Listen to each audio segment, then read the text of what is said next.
Hey there. I am so excited to introduce to you a really good friend of mine, a colleague, a woman that I hold in such high regard. From the minute I met her, I knew we would be friends forever. And then I got introduced to her work that she does. And oh my gosh, talk about a mind opening experience. So, welcome, Don Vecchio. Thank you, Sandra. Thank you for doing this interview with me, and I really appreciate it. And I have to say that the what you just expressed is totally mutual for me. I knew when we first met, I was like, "Oh, this is the girlfriend friend in Sedona I've been looking for." And, Yes. and I deeply respect your work as well, and have learned so much from you. So it's an honor and a pleasure to be able to co-create, cross-share, and lift each other as we rise with our own complementary skill sets and knowledge bases. Yes, yes. I think that for us to set the example for individuals to join forces and collectively hold each other in honor and respect is really a beautiful, beautiful space that we can hold for people and model for people as Yes. well. Hmm. So, Don is a womb keeper, a certified hypnotherapist, NLP life coach, Reiki practitioner, astrologer, and a master tarot reader.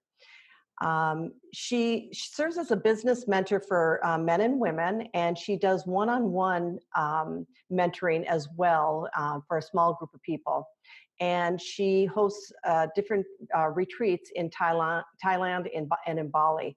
So I invited her on because I was really, really fortunate to attend one of Don's retreats.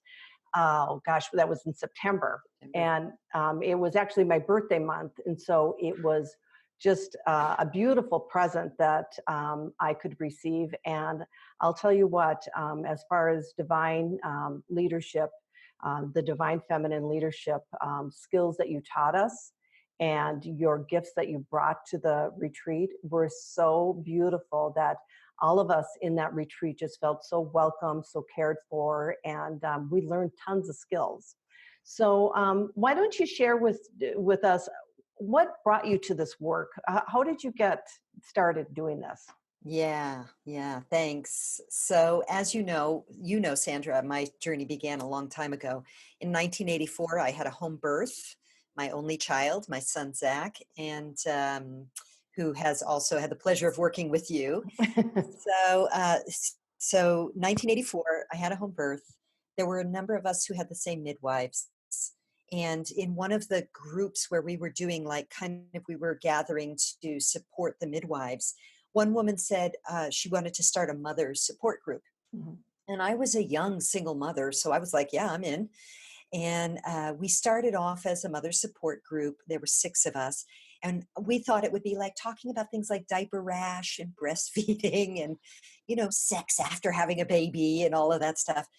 And very pretty quickly, within the first several months, a feminist tarot deck came into our midst. A book on Wicca and the old religion of Europe and ceremony and the goddess came into the circle. And so the little joke I say is we started off as a mother support group. We were going to talk about diaper rash and breastfeeding, and we ended up a coven of witches dancing naked under the moon. So that's not too far off. In the winter months, we weren't naked under the moon. Um, but that was the seeding of my budding, awakening, feminine face of the divine spiritual growth. I went on to study women's studies as that group continued. I went on after that group. Different people moved away and we split up. I formed another women's group.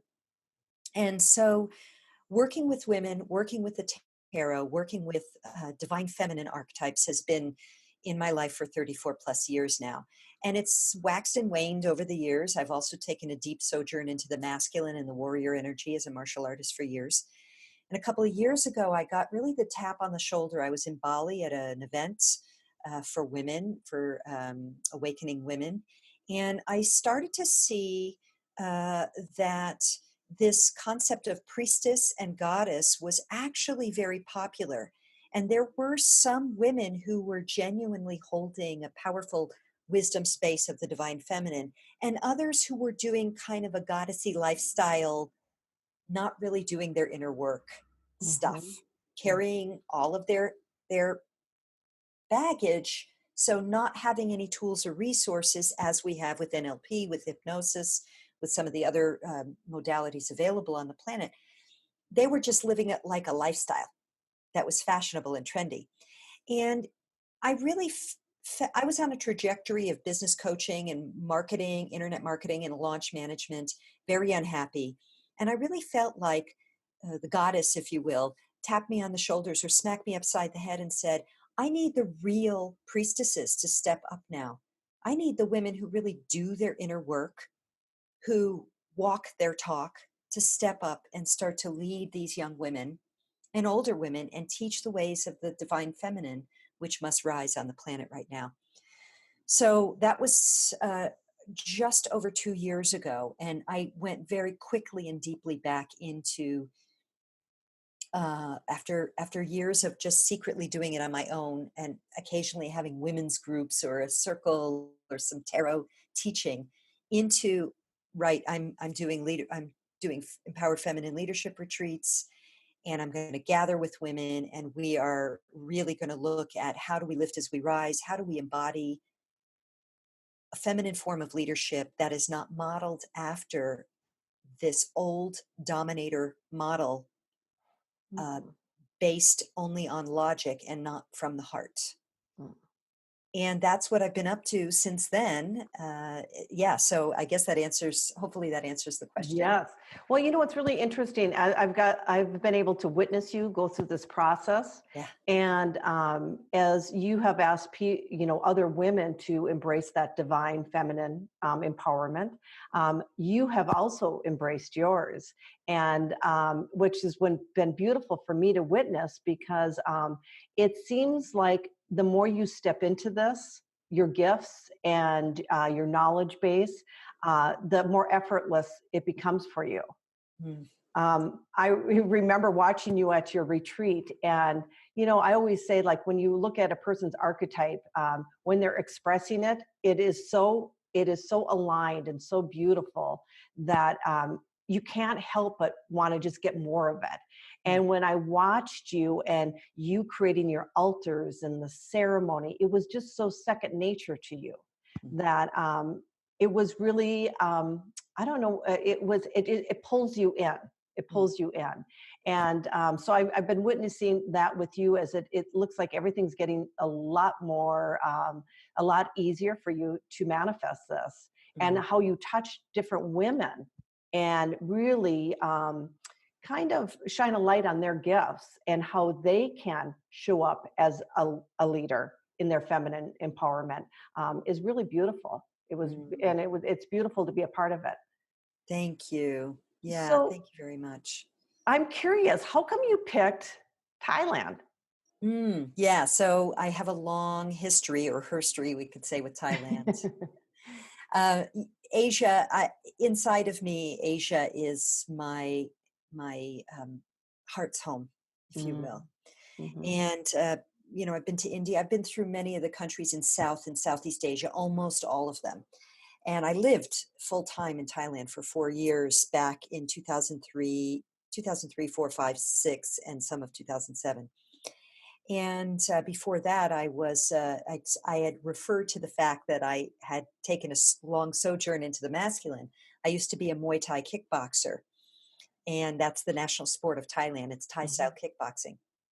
So I have a long history with with the culture, and incarnationally before that, I'm sure.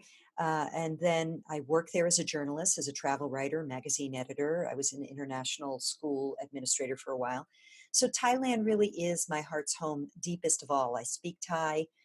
I'm very comfortable in the culture. I understand the cultural mores very much. It's a Buddhist culture, and it's a very chill culture. So very friendly. It's called the Land of Smiles. Northern Thailand is one of the hubs on the planet of conscious awakening. So, in other words, translates to organic restaurants, organic food, pockets of conscious community. mm, And so I had been going there for some time, detox centers, this kind of thing. And what happened was, in one of my news feeds, because of course in Facebook I'm connected with a bunch of Thai Thailand expat pages, I came across a retreat center called Maladara that was built by a woman. It's on an organic farm. All the meals, it was designed for yoga retreats Mhm. primarily. So all of the structures are these really very feminine, round, earthen buildings. It's a very sort of voluptuous and yummy and natural place. The food is all organic. Some of it's grown on the farm, some of it is sourced elsewhere. And when I saw that, I was like, I have no excuse anymore. I've been fantasizing about having retreats in Thailand for years, bringing together my greatest joys, which is gathering in sacred space with sister friends and Thailand. And so Mm, when I saw Maladara like 2 years ago almost, I was like, that's it. I have no more excuse. I have right. to do retreats there. So that's how it came about there. And then as of course, as you know, we then I did one here in Sedona as well. Awesome. So I'm curious, do you feel like, is there a different energy vibe there? I mean, I know that people are different, but you know how as we live in Sedona, we can feel these different shifts in energy depending on where you are at and that kind of stuff. Do you feel that in Thailand as well? I certainly do. So I want to address this in a couple of ways. As an astrologer and astrolocation astrologer, Mhm. I know that different places have a different resonance for different people. Mm, So for some people, it might not be a match at all. But for those who it's a match for, either because it's just neutral for them, astrologically speaking, or because there are powerful astrological energies at play for them with their unique makeup, mhm, it is a wonderful place because of these conscious pockets of community combined with a long history of a very gentle people, mm, combined with the qualities of Buddhism that I would say, I mean, there's a shadow and light of every religion, but the nice thing about Buddhism, nobody tries to convert you.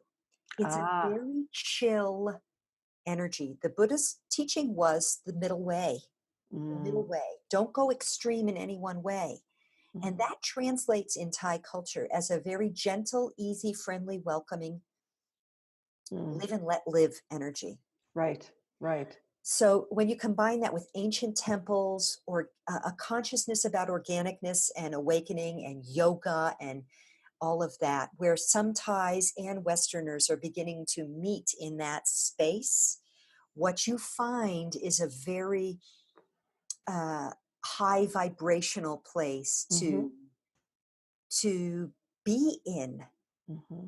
Yeah, to be in, to bask in both the ancient culture and the ancient Buddhist principles with the contemporary awakening frequencies that are happening right now on the planet.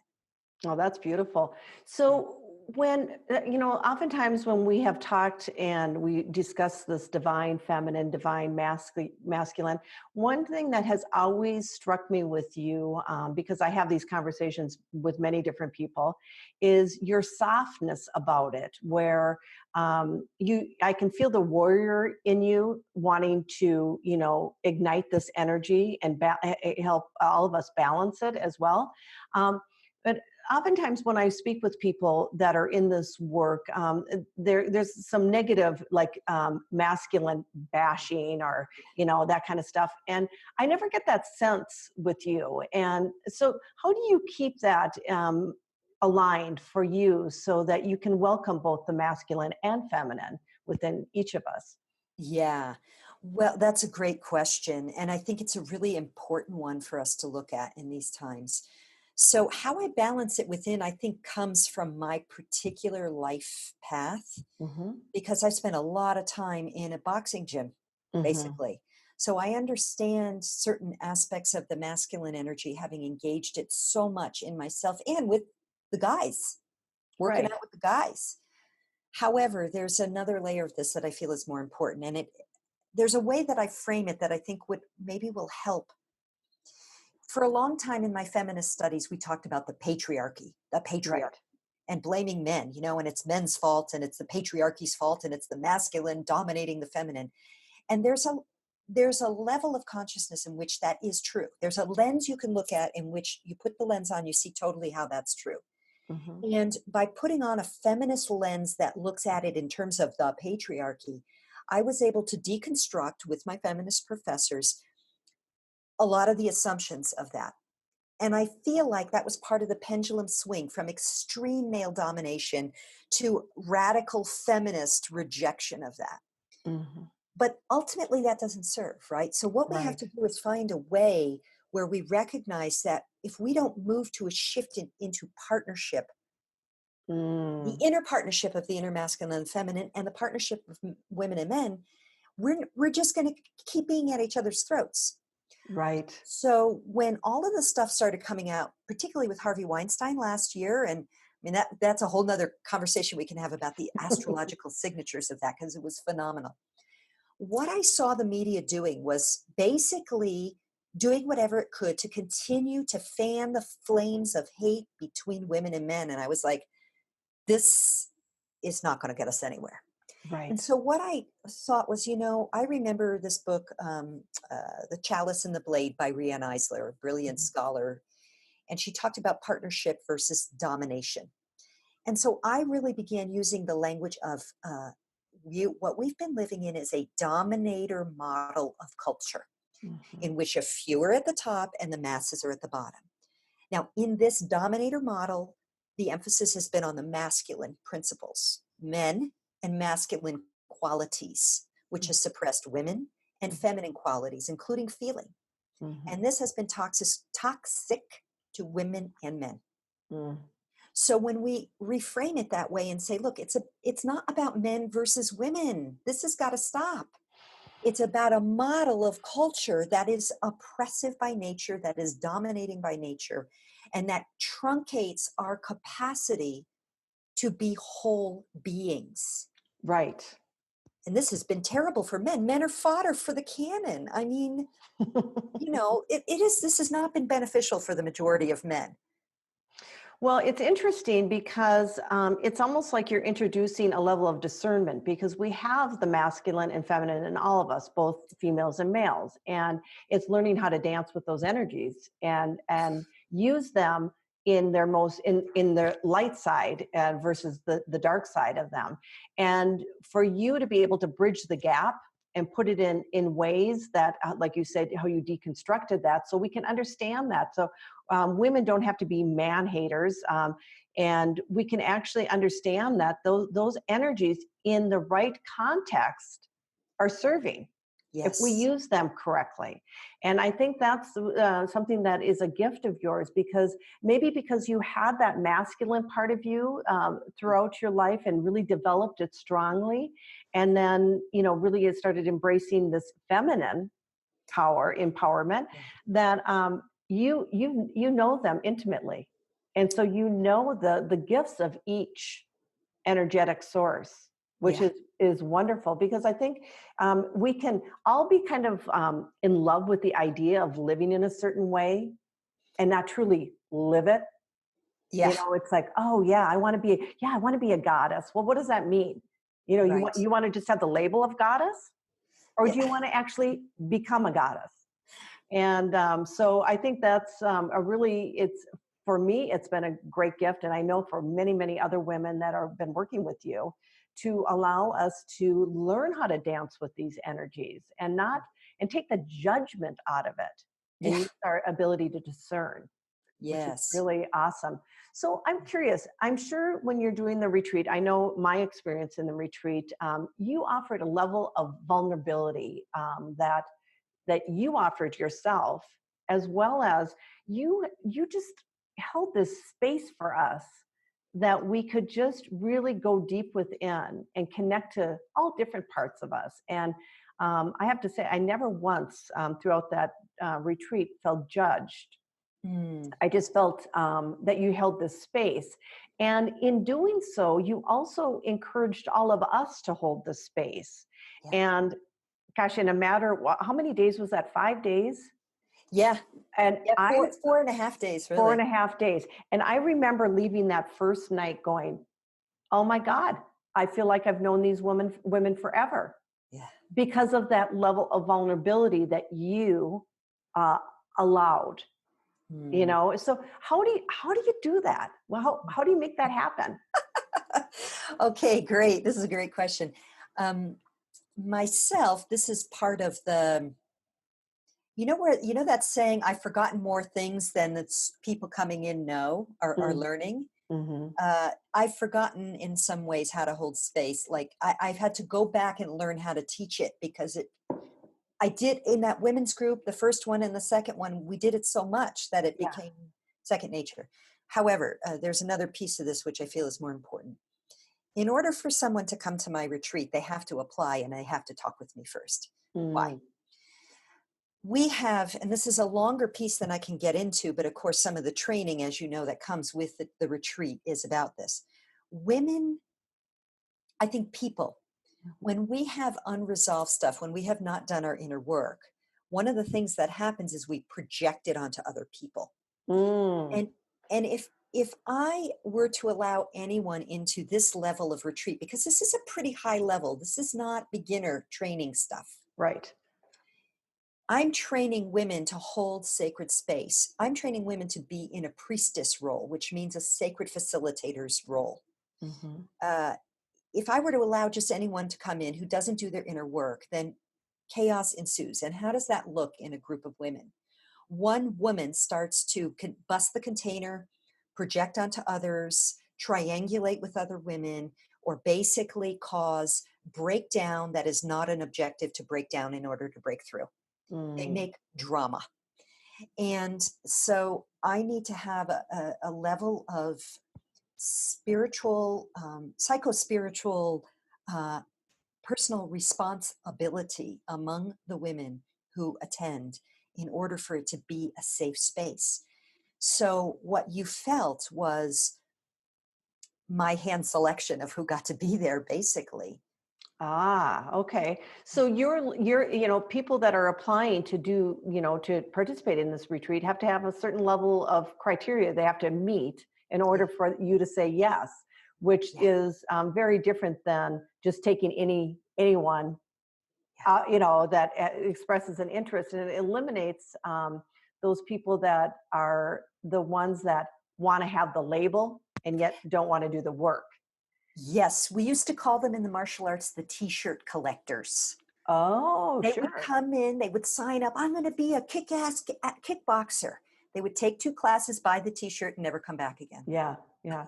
Well, Yeah. we see this a lot, both you and I see this a lot in seminars. There's Yes. people that are addicted to going to seminars. Yeah. It's kind of like, how they do that, what is that, shelf help, when you got all these books you're reading, and I mean, I got plenty of them myself, but where people go to these seminars and they get the intellectual, Yeah. and then they never apply it. And we just had just recently a class where I said, what would happen if you actually took your thoughts and you brought them down into your heart, and you started speaking through your heart and hearing through your heart? And just having the gesture of people taking that energy down and doing that exercise Mm. was just like, oh my gosh, I guess we can do this. Yeah. And so that, to me, you sharing your way of doing that, of really embodying the work, was, um, I respected you prior to the program. The respect, magnified, because there's nothing more beautiful than to watch someone be passionate about what they do and actually embody the work that they're actually teaching others. Mm. And in a way that wasn't um, preachy, or like I'm up here and you're down here. Yeah. It No. was like shoulder to shoulder sisterhood, walking this path, this journey together. And Yeah. that was really cool. Thank you. Yeah, and this is, what you said about bringing it from the knowledge into the heart. That is the feminine aspect. Yes, yes. And it's what we know some of the brothers are doing who are doing their sacred work. Hmm, hmm, But it's there are fewer of them, but they're doing it too. But it's bringing that in to balance and to embody, as you said, hmm, the wisdom. And we sit in circle. We sit in circle in the retreats because it is that shoulder to shoulder, hmm. the Yeah. equalness of it, which is again another, it's the feminine aspect of sacred leadership, I would say. Right. And giving and putting out there the invitation for all of us to heal. And so Yes. that we can show up as our best self, instead of going from a position of leading our life through a need based, insatiable Mm, shadow side to the yeah. light, satiable value side. Mm. So if people want to talk with you, and decide if this retreat would be, beneficial for them to attend, how do they go about doing that? Yeah, so they can, they can contact you or contact me directly and ask to speak with me, and then we'll have a chat. Hmm. But it's really a good idea also for them to have a look at the page that describes the retreat so they Sure. get information on it, like not just the logistics, but the benefits. What can they expect to experience? What can they expect to walk away with? And so that is the retreat page, which is priestessschool.info/Thailand 19. So I presume you'll put that in the Yes. link somewhere Yep. with this. So check it out. They can fill out the application. If they're referral from you, obviously they can just speak with me too. I'm going to ask them the same questions. It's Sure. good to fill out the application anyway, just because I'm about to transit from here to Thailand. Hmm. So I might not have a window for conversation for a and it's the holiday season now. Sure.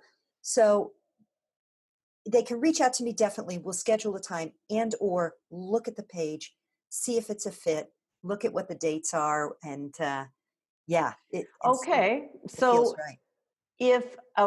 and part of that filling out that application is allowing someone to get a little bit more clarity on what they would want as Yeah, well, right? absolutely. So what can people truly expect? They say yes, they've read and they've had this conversation. What, like, the gems that people are going to walk away with? I know my gems, so I'm just Yeah. curious, you as Yeah. the creator of the program, do you what's your dream for people to walk away with? Yeah. So here's my dream and also what I'm seeing based on the women who've been through the retreats as well. Mhm. Um, it's an ability to hold space and to lead from the center, Mm, to lead without the ego that needs to be the center of attention. So, this is a great retreat for anyone who knows that they are in a role of teacher, therapist, uh, group leader, um, speaker, anyone who is in a role where they are looked to facilitate transformation in any way. mm, This brings skills to the table that you're not really seeing in any of the sort of mainstream ways, like speaker associations that teach you how to right. speak, or certification programs that give you the skills but don't give you the space holding Mhm, facilitation, mhm. not facilitation in group skills. Sure. There's also the bond of sisterhood. This is really we go deeply into how we connect and witness each other and being held and witnessed by others as we express and go through whatever it is we need to express and go through. Mm, There's something really priceless about that. And if you haven't experienced that, it's hard to understand. But what I see is the transformation and the power that happens simply by being witnessed and held in a safe container with other sister friends. And I know, Doug, my husband, he experiences that with his brothers as well. And what that calls us to in right. terms of our own ability to trust ourselves and stand stronger in our beliefs, our truth, our power is a little bit indescribable. Hmm. So also on the let's talk about the practical level. There's a bunch of practical skills. How do you use some gentle ceremonial elements to wrap a sacred space around any kind of transformational process? There's something about using the container of sacred space, even if Hmm. it's very simple, non religious, simple things. There's something about that that adds power to any work one does. So if you're feeling that desire to add more of a sacred element to your whatever your work is in the world, you'll get some like really practical tools. Excellent. Yeah, there's also the dancing, fun, bonding, saunas, organic food elements, Hmm. and a deeper understanding of yourself and your emerging gifts as a leader. And there's also I teach chance processes and that way to create a little bit of magic. Right. A- And as you know, one final thing before the retreat, there's all this pre-retreat training, book recommendations, reading recommendations. So it's a very robust program that supports a deeper understanding of the masculine and feminine principles, the history we are coming out of, and the ways we need to heal and reweave our sisterhood and Right. reweave the trust. Right. You know, it's really interesting because all of what you said, your dream of what people are going to achieve during this, I had that and more. And when I look at how for many years, you know, we're in the same generation, women haven't been very good to one another. Right. We've had some patterns that have been pretty destructive and a lot of jealousy and competition, and so we're having to relearn a pattern. And I think it's interesting when we can kind of calm down our nervous system around each other, how beautiful it is how women show up for each other in Yes. such a kind, compassionate, caring, strong way. It's not like women aren't going to ever have conflict or by embracing this part of them. It's how they handle the conflict, how they Right. handle when they're not in integrity or maybe a sister friend's not in integrity. It's Yeah. a very different way of being instead of having that power over someone. Mhm. We are walking shoulder to shoulder with each other. Wow, this is Healing the exciting. sister. Yeah, thank you. Yes, it is. It's an exciting time, and I know that these we were made for these times. We came for this, and now Yes, I understand that all of that stuff I did as a young woman, I was the youngest woman in that group by far, right. was all preparing me for this time now. Hmm. Healing Hmm. the sister bond, the sister wound is essential in this time. It is part of the rise of the divine feminine frequency, Hmm. which is influencing both women and men, which has to come back into balance. And that means we have to heal our own relationships with each other. And there's a deep training on that, a deep audio, a video training on that. That's part of this retreat that you get before you get Hmm. there. So, yeah, Right. Well, absolutely. so it's pretty hard to lead with the divine feminine when it's wounded. Yeah, So it sounds like what you're saying is that we're actually and we did in the retreat, and many women are going to continue to do is heal that yeah, those wounds within ourselves, so that we can show up as that empowered feminine priestess, goddess, what have you. yeah. So, okay, so Don, people can call me. I'll put my contact information and your contact information. They can go view the retreat with the description and everything like that. And if it resonates with them, reach out. You're going Yes. to be traveling in the next week, so you'll reach out to them after you get settled. Yeah. Um, yeah, I think this is beautiful, and I am so glad to be part of. Walking with you on this journey. It's really an honor. So Yeah. thank you. Thank you. Thank you very much. Yeah, it is. I'm so grateful for you in my life too, Sandra. So Well, let's go create some magic. do let's. Okay. Okay. Thank you so Thanks. much. Much love. Yeah. Bye bye. Bye.